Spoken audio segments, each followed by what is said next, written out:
Such a critical framework, guys, of understanding, well, how do I add people? When can I add people? How do I comfortably add people? Because what you're then able to do, and again, so often the conversation comes back to vision, is if you know where you're going, part of the next little risk in business is hiring ahead of the curve.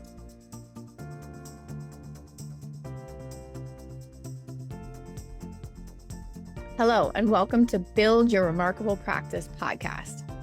This podcast is dedicated to chiropractors who are in the seasons of launching and building their practice. Join myself, Dr. Lona, and my co-host, Dr. Bobby, as we have conversations each week as it relates to building the practice of your dreams. And remember, you can have a remarkable practice as part of a remarkable life, not instead of one. We're here to lead you on the way. Welcome back, team, to the Build Your Remarkable Practice podcast with the amazing Dr. Lona Cook and myself. And we're here live today, guys. You get the two of us together, which is super exciting.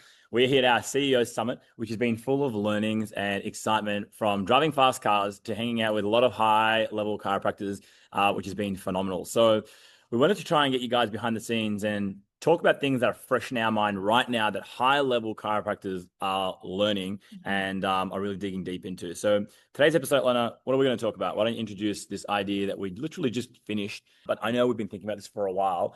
What is the idea? What are we going to talk about? And then we're going to unpack as people can use it in their own practices. Yeah, we're going to talk about the concept around breakpoints in a practice where you get stuck.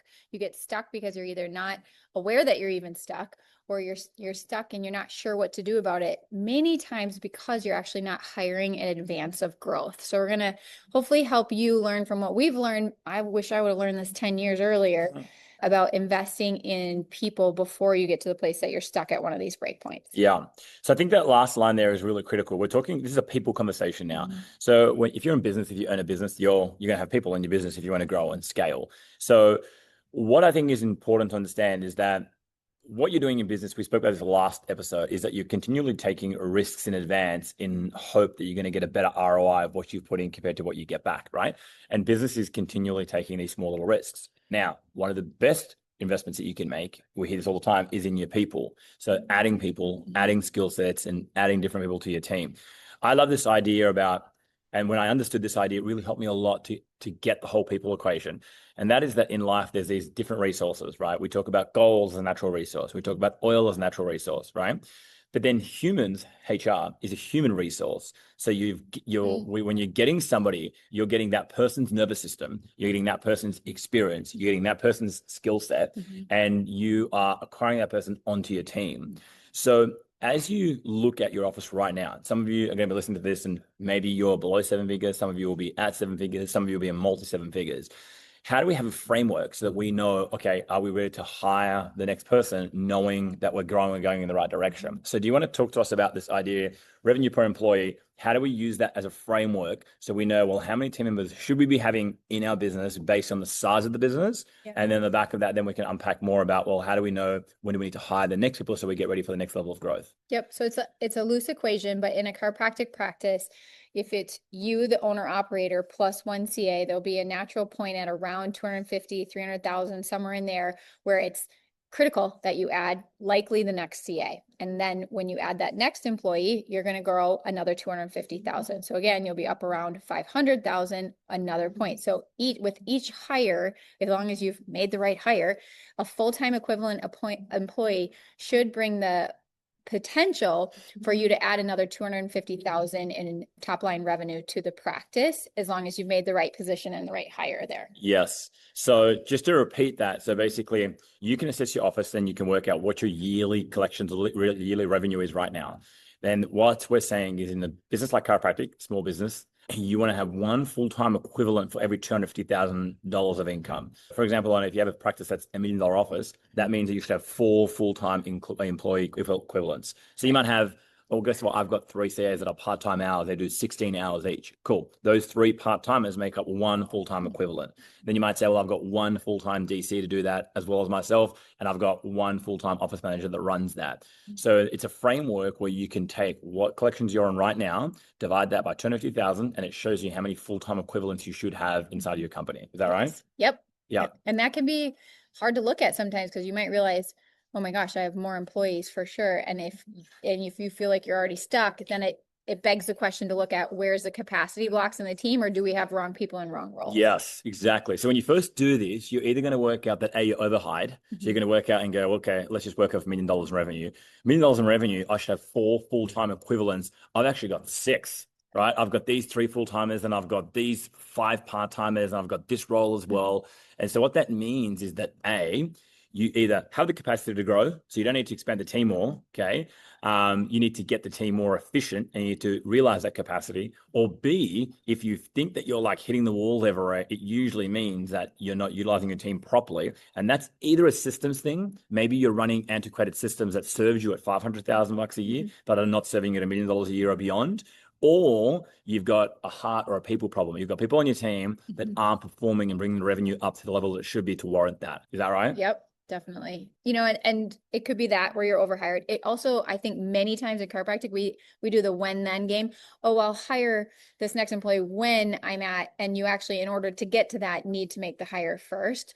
So we might, be at the 500,000 thinking, well, I'm not going to hire another until I get to 600,000. It's like, you just capped yourself because you're not willing to do what needs to do to blast into the next layer of growth. Yep. So it's such a critical framework, guys, of understanding, well, how do I add people? When can I add people? How do I comfortably add people?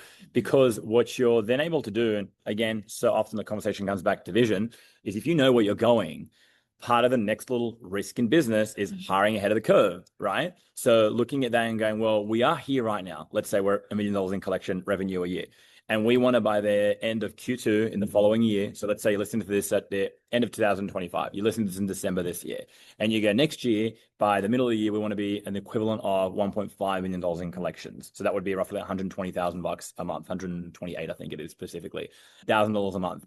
You would look at that and go, okay, well, over the next 2 quarters, I'm going to increase my revenue by 500 grand. So I've got the capacity to hire 2 full-time equivalents. Now you might say we're going to hire this one person part-time or 2 people part-time and then 1 full-time equivalent. And so then you look at that and you've got to hire ahead of the curve and you've got to say, all right, well, what skill sets are we currently missing that's going to help us go from $1 million to 1.5 million? And then you go to the market and you look for that skill set to help you to go to 1.5 million quicker. That's so good. Bobby, when you see into practices, where do you think people mess this up, where they're either trying to get something without investing in a full-time employee, or where do you think mostly we get this wrong? So here's where where people get it wrong. We inadvertently, one way or another, always end up as the owner becoming the bottleneck because we're not taught how to do business. So in the early days, what happens is any issue that presents itself, we try and solve that issue. What that inadvertently means is, let's say, take an example of a practice maybe that's stuck at $1 million revenue a year. And that practice maybe has an associate, the primary principal as the chiropractor. It might have an office manager and it might have, 2 or 3 part-time CAs in there. And we're kind of stuck on $1 million and we want to move up. We're not really sure why. And then you have a look and you audit the time of what the owner is doing. And rather than the owner focusing on the number one bottleneck, they're focused on the wrong thing. They're like, oh, we need a CRM. And then what do? Well, they try and figure out what CRM. They start putting the messages out to different people. What CRM are you using? They get a name of a few CRMs. Then they go and purchase that. Then they try and figure it out. They do the onboarding for that CRM. They try and set it up. And then they lose all this time, sometimes months and years, trying to figure out this one task, which basically means they're the bottleneck for the business. Right. Whereas instead, what I always want to do is when I run into an issue, I always ask myself the question, what expert do I need in my team to solve this issue that already has previous experience and expertise in this area? Yes. And so then I use that equation of RPE to go and add someone on my team that solves that problem. So in answer to your question, Lona, I find that owners often get in their own way. They become the bottleneck inadvertently in one way or another. And a lot of the time they end up resenting their business because they're like, well, I'm doing more. Maybe I'm making more, but the profits aren't more. And it's because they just keep putting themselves in positions that they shouldn't be in, and then they start their growth as a result of it. That's so good. And for those of you thinking like, well, am I doing that? It's like, what do you know the most about chiropractic, right? So either you're still in there doing the production of chiropractic. Okay, fine. Maybe you don't have the number of associates you need at this point. What else do you know? Oh, I know how to run systems and I know how to train the team. Okay, are you doing that? Maybe you don't need to be the one pivoting to learn how to run your own Facebook ads at this moment. Maybe you don't need to be the one, I'll use the example. We have a nonprofit we run with one of our practices, and I don't know anything about nonprofits. I needed to hire someone who knows everything about nonprofits so that I don't have to try and bone up on nonprofits. Yes. Yeah, spot on. And I use a CRM example because I don't speak from a place of, I don't make any mistakes. I made that mistake years ago. I was like, CRM, download it, figure it out, went on a 2-hour onboarding call with these guys. At the end of the 2 hours, I was none the wiser as to what the hell the CRM does. I was still clicking around endlessly everywhere. And then when I learned these principles, it struck me. I was like, just go and hire an expert at this CRM. In that particular example, I could put them on my team fractionally. So like, you know, they were a contractor that would come onto my team and they set up the whole CRM within 2 hours. I think I paid them a few $100. And now they're like a part-time member of my team. So we have them as part of the team on a retainer fee monthly that they run and orchestrate the whole CRM. And so all these things we talk about, it's because we've made the mistakes and you don't have to make them if you just see ahead of the curve, right? Really, really key. So on that, Lona, if you look at, all right, revenue per employee, what do you find that a lot of officers just are clueless around this? What do you find some common mistakes people make? Yeah, I think most of us don't know to even look at that to begin with. We've never been given that standard to measure. And so when we are, then the next question is like, okay, what if I am? Well, if I'm overproducing, okay, great. You've got employees that probably are A players and are able to hold it down at this level, but they can't probably for the next level, right? So you're hiring, right? So the action step then is figure out what's the next role that you're looking for and well define that so that you actually know what you're looking for when you go out and start to, you know, advertise the position and start to take interviews. And if you're the opposite of that, where you've got too many people not producing and you realize that, then it begs that question too of like, okay, well, clearly I haven't known how to squeeze the juice from my team or get them in the right role so that we can be more productive. That probably is where you look for something like TRP to help you as a leader get that skill set of leading your team in a stronger way so you can squeeze more production out of the team and align people with their God-given talents so that they can actually be more productive for the team. So I think we just have to ask ourselves that question, and most of us have never been taught to look at that. Yeah, no, spot on. It's exactly what it is. A lot of the time you're either in one of two scenarios. You're overstretched because you're doing too much. And so then, you know, your revenue per employee is actually way higher than that, but you're the bottleneck because you're capping yourself out. You're adjusting, you're also leading, you're also trying to figure out marketing, figuring out CRMs, figure out, you know, how to set up a nonprofit organization. You're doing all this stuff and you only have a certain amount of hours in the day. Or sometimes on the flip side of that, you work this out and you find out, wow, the reason my profits are so low is because I'm way overhired. So my team is leaking efficiencies in areas. Your job then becomes to discover, well, where are those areas of efficiency being leaked, and then start making the changes. And I've heard this saying, which I think is spot on the mark. When you grow, growing is painful, shrinking is even more painful. When you grow, exactly, 100%. When you grow, the team that you have with you right now is probably not going to be the same team that's there when you double this size. All right. Some people are there for a season, and that's cool. And some people do stay and evolve and grow with you. But it is important to understand that right now, what's stopping you from going to the next level is that there's certain skill sets that you don't possess on your team, and you need to go and get those skill sets. For me, I'm a sports guy, Lona, so I always put this together in like a sports analogy. It's like if you look at most sporting teams in the world, they have a salary cap, right? They have a certain amount of money they can spend to put together what's hopefully a premiership winning team, a team that's going to win the title, going to win the cup, right? And you've often got 10, 15, 20 other teams trying to do the same thing. So then my sport of choice is football or soccer, or European football. So you need a goalkeeper. You need someone in goals. So if you use a large amount of the money on an attacker and you get all these strikers and you're stacked, but your goalkeeper, you actually didn't buy one. So then you've got to get a player and put a goalkeeping jersey on him and put him in goals. You're going to have massive problems, right? You need to then create this well-balanced team where we spend on certain positions, we invest in others. And sometimes you have a team that, you know what, is so stacked and well done, but they lack the goalie. They've got a goalie there, but they're not the goal that's going to take them to the premiership winning level. So then the next hire becomes, well, we've got to make sure now that we find resources to get a goalie that can actually match the standard of the team. And then that's how we start to go and take out titles. So sport does this every day. If you need examples of it, you know, That's even a great example. Yeah, even if you have unlimited budget, some of the biggest sporting clubs in the world, they're usually governed by rules of like either salary cap or how much money they're allowed to spend.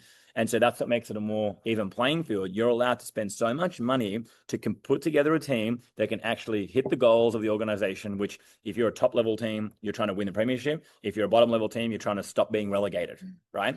Same thing right in front of you every single day it's happening. I love that analogy. That's great for all of us to just chew on too, because there needs to be that overthought on where is that cap for certain positions at this stage based on my revenues, and what could that look like as more positions are added, or maybe this person ascends. Again, thinking about growth, and we want to hire people who want growth and they want to see themselves in the growth. Maybe that's growth in the same position. Maybe that's them moving into, if it's a checkout CA, maybe they become an OM eventually. This is all the work that needs to happen between your 2 ears to think about where we're headed and how does my ability to put my team together, just like Bobby said, the soccer team, and how can I work with the resources I have better? Yep, exactly. So here's the big takeaway, guys. You don't need to think of this stuff on your own. This is complex. We're trying to simplify it here. Here's the wrong thing to do now. Be the bottleneck and go, "Oh, I'm going to try and figure this all out on my own. All right, gotcha. I'm going to go make these changes." You're doing the same thing. You're doing the same patterns of behaviors, right? Number one thing you got to do, really simple, invest in yourself, get proper training and coaching. We've got this worked out. TRP has got this mastered, show you exactly how to do it step by step. What you're going to do, reach out, connect guys to either myself or Dr. Lona. Our socials, Instagram is usually the easiest way, and we'll get you the formula for that. Lona, any final questions? Any final thoughts, I should say? No, I just love that we're having this conversation. This is good for chiropractic because there are so many opportunities for us to build our team, whether that's adding more associates or adding key players from even other, geniuses in professional fields that could help assist us in our business. This is how all of us need to be thinking about, how do I find those people that are going to help me build out, and how do I measure that they're actually doing the production levels that should be coming with them being hired. Yep, exactly. So there you go, guys. Revenue per employee, a great framework to use to work out, are you overhired or you underhired? If you're overhired, your team isn't producing to the level that it needs to be. And if you're underhired, you're strangling your next level of growth. So make sure you invest in your team. Maybe you're missing your goalie. Exactly. Maybe you're missing a goalkeeper, go out and buy them. Or maybe you've got one there, but they're not performing and we're going to have a conversation with them, or we're going to change them. Yes. All right. Cool. Thanks, awesome. Tony. All right, great. Cool. Thanks, guys. See you next time.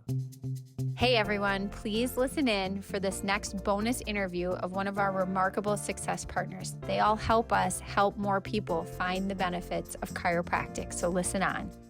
Hey Remarkables, it's Dr. Kale here. Today I am super stoked to be online with Doctors Andrew Wells and Chad Woolner from Simplified Functional Medicine.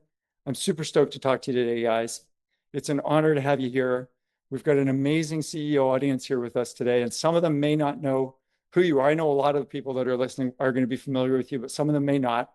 Could you please just maybe introduce yourselves, give us a sense of who the experts in the room are, tell us a bit about your story and what has led us ultimately to being here today together.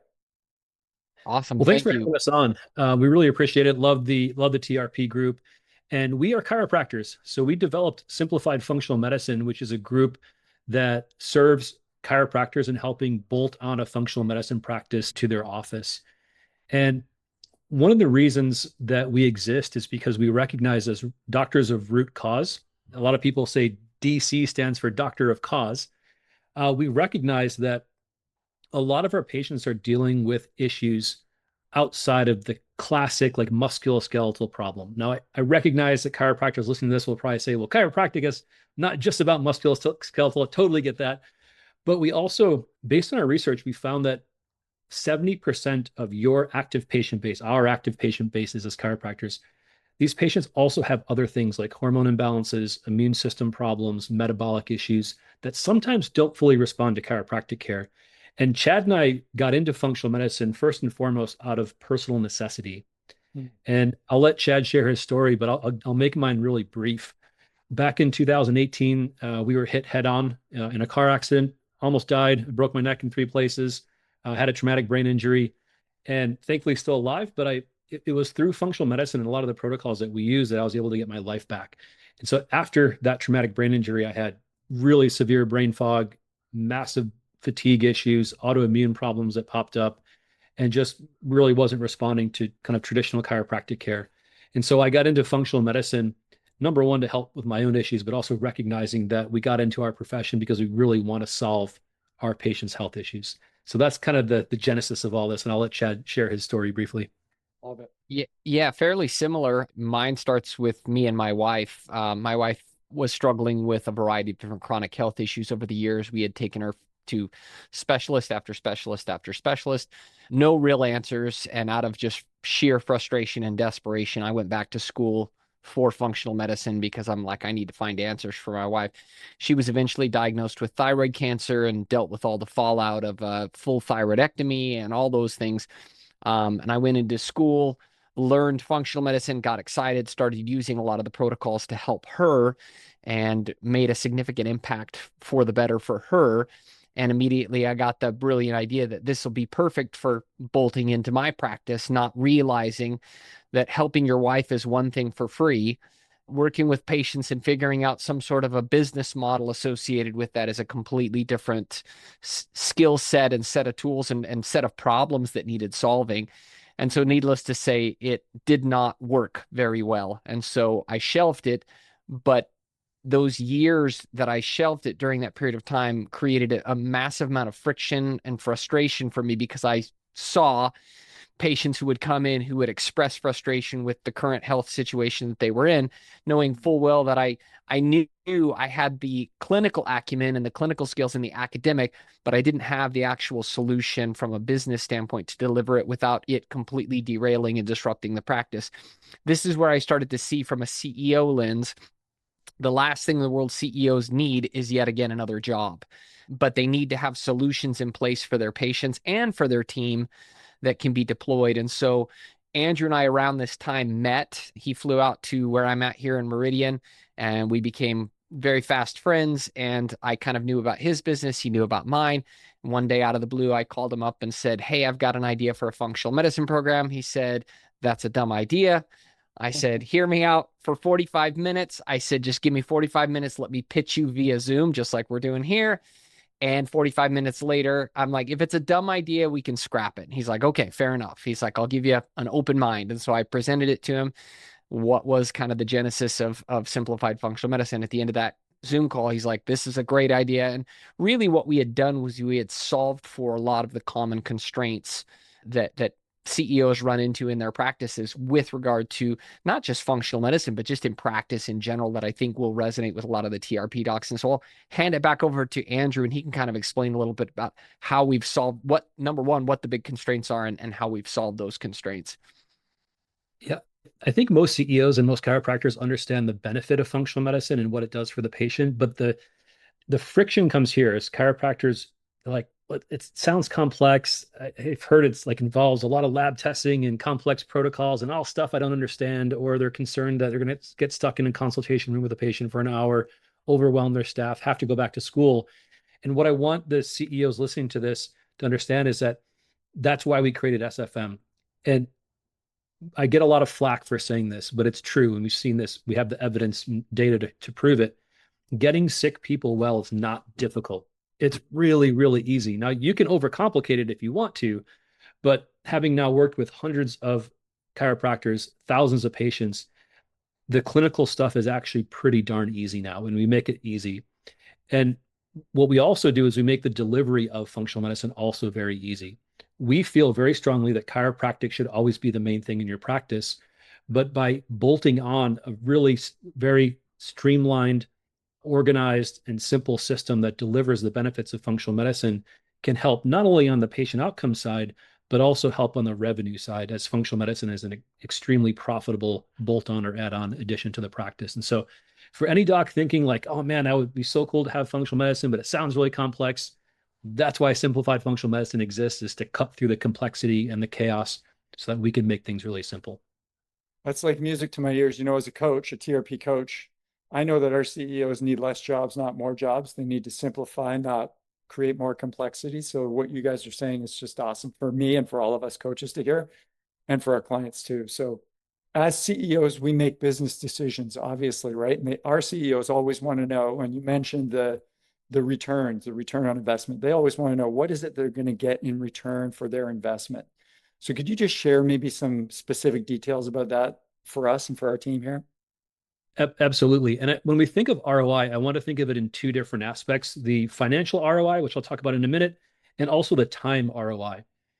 So the time one is often the one that nobody ever discusses. And so if it takes you a ton of man hours to deliver something that's profitable, and it may not make sense for your business. And so we've designed simplified functional medicine to be team driven, so that a CA or a health coach or somebody in your office that really has a passion for helping people can run all of this.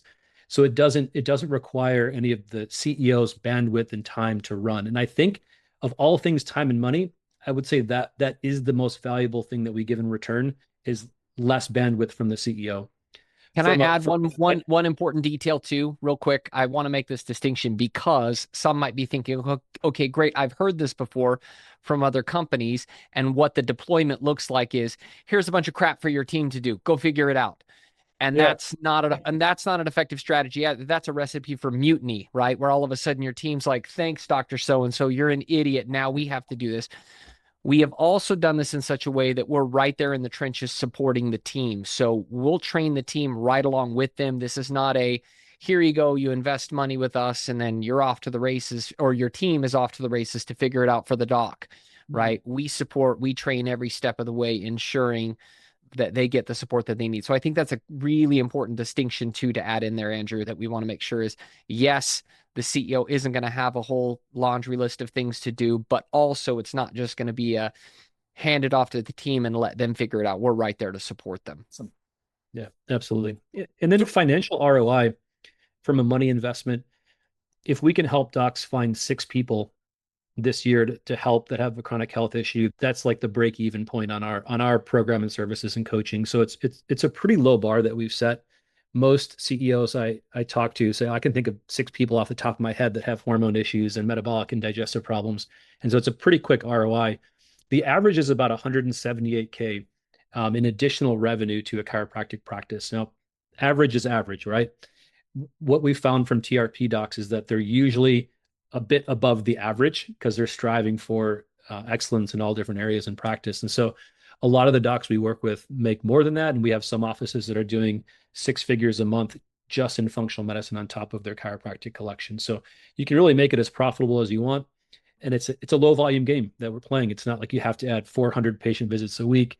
You can hit those numbers in a very, very low volume way because the plans that our docs are offering are quite profitable and they're easy to manage. Awesome. Sounds like a very well thought out system. I'm curious about the onboarding component of that system, just time frame wise, like where someone signs up, what's that on ramp look like? Yeah, pretty cool. I'll handle that. We have and I'll speak because Andrew's typically involved in that process along with our head of coaching, Dr. Wadier, who's amazing.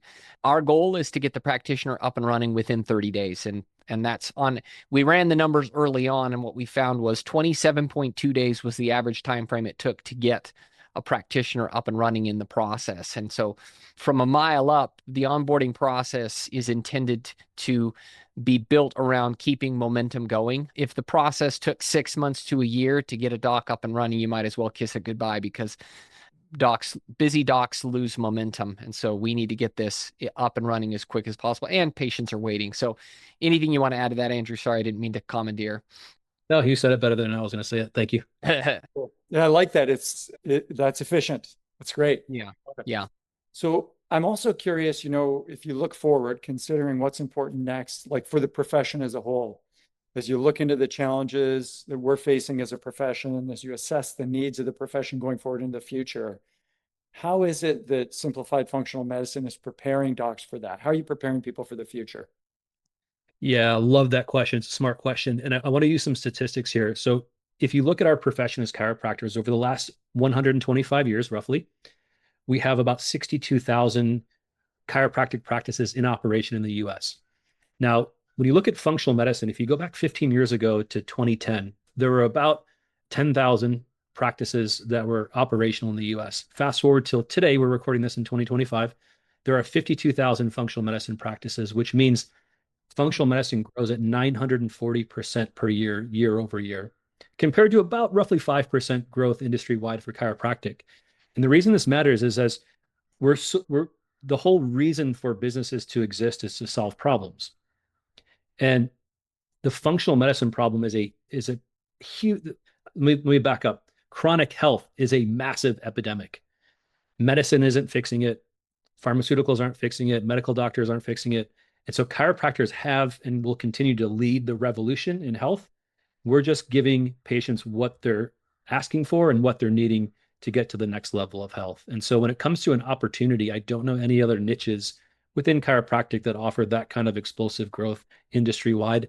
And we feel strongly that that trend is going to continue at least for the next foreseeable future. I want to add to that too, real quick as well. You know, the obvious elephant in the room is AI.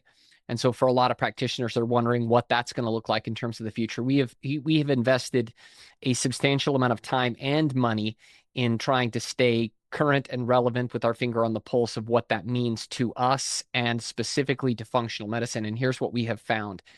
If you are practicing or plan on practicing kind of the conventional method and approach to functional medicine, which we define as, no offense, but largely dysfunctional, because most of that is lots of expensive lab tests and lots of expensive supplements. That is, quote unquote, conventional functional medicine. There's just one major problem with that, and AI is swallowing that up right now. Reason being is consumers can go straight to ChatGPT or Grok or whatever model, and they can complain about their symptoms. It's going to list off exactly what labs they need to run. And then they go and they get the labs. Well, okay, what do I do with these labs? I don't know anything. I'm not a doctor. Again, patients are figuring out right now as we speak how to upload those into AI. AI is basically going to replace that functional medicine practitioner. And then it's going to list off, here's where you get all the supplements. Lab companies and supplement companies are cutting practitioners out because of tools like this. Right. So the thing is I don't want to sound completely pessimistic, but what we have done and what we have realized is where the rubber hits the road is where the value is. Meaning we could list off all the things, quote unquote, that patients need to do to get better, the lab tests, the supplements and everything. But one thing we know for certain is you're never going to supplement your way out of a chronic health issue. And so what that means is lifestyle change, habit formation, motivation, connection and community, accountability, all of those kind of intangible things that AI is not going to do, that the practitioner and their team and the community that they create, that they can channel that patient into. That's what happens. What SFM has done is we have created all of that in a turnkey system so that there's more meat on the bone, so to speak, not just expensive lab tests and supplements, but there's an actual curriculum. There's actual science behind motivation and change and habit formation and all that stuff that is really the long-term, that's the good stuff. And then a community that patients and practitioners can plug into with what we've created. And so all signs tell us that that is what the future of kind of AI proofing your practice is going to look like and is doing. And that's where we've gone all in on.